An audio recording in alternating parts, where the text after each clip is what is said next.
কচুথোৰ আৰু কণ বিলাহীৰ ৰুটি। এয়া কচু কাটি ল'লোঁ, এয়া কণ বিলাহী, এইফালে লৈছোঁ পাঁচফোৰণ কেইটামান, হালধি, নিমখ, জলকীয়া আৰু কেইটামান জালুক।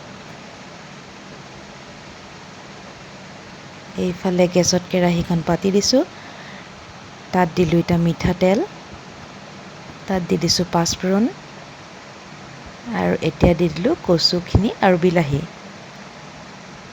অকণমান ভাজি ল'লোঁ, তাত দিলোঁ অকণমান হালধি, জোখমতে নিমখ আৰু দিলোঁ পকা জলকীয়াকেইটা। দি ঢাকনাখন লগাই থ'লোঁ। এতিয়া এই জালুককেইটা লৈ পেলাই মই খুন্দি ল'ম। ভালকৈ খুন্দি ল'লোঁ আৰু ইয়াত জালুকৰ গুড়াখিনি এতিয়া দি দিম। এয়া দি দিলোঁ জালুকৰ গুড়া আৰু এয়া আমাৰ অলপ পিছতে কচু ৰেডি হৈ গ'ল।